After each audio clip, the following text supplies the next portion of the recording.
ପିଲାମାନେ ଆଜିର ବିଜ୍ଞାନ କ୍ଲାସକୁ ତୁମମାନଙ୍କୁ ସ୍ୱାଗତ। ପିଲାମାନେ ଆଜିର କାଳାଂଶରେ ଆମେ ଅଲଗା ଶବ୍ଦ ବାଛିବା। ମୁଁ ପ୍ରଥମେ କିଛି ଏକ୍ଜାମ୍ପଲ ନେଉଛି, ଆମେ ତାକୁ ଦେଖିବା ଏବଂ ବୁଝିବା।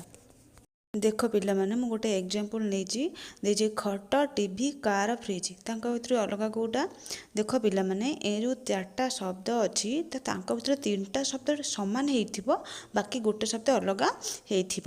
ଦେଖ କେମିତି ଖଟ, ଟିଭି ଆଉ ଫ୍ରିଜ୍ ଏଇଟା ସବୁ କେଉଁଠୁ ମିଳେ ନା ଏଇଟା ହେଉଛି ଘର ଭିତରେ ଆମେ ଦେଖନ୍ତି।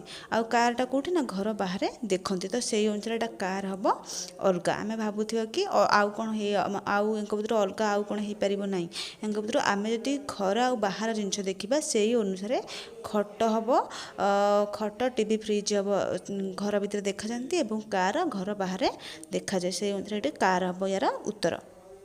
ଦେଖ ପିଲାମାନେ, ଏଠି ଅଛି ପଦ୍ମ, ସୁନୁସୁନିଆ, ଆମ୍ବ ଆଉ କଳମ। ତାଙ୍କ ଭିତରେ ଅଲଗା କେଉଁଟା ହେବ ଆମେ ଜାଣିସାରିଲେଣି, କାରଣ ପଦ୍ମ, ସୁନୁସୁନିଆ ଆଉ କଳମ ଏସବୁ ଜଳଜ ଉଦ୍ଭିଦ ହେଲା ବେଳେ ଆମ୍ବ ଗୋଟେ ଆର୍ଦ୍ରଭୂମିଜ ଉଦ୍ଭିଦ। ତ ସେଇ ଅନୁସାରେ ଆମ୍ବ ହେବ କ'ଣ ୟାର ଆନ୍ସର।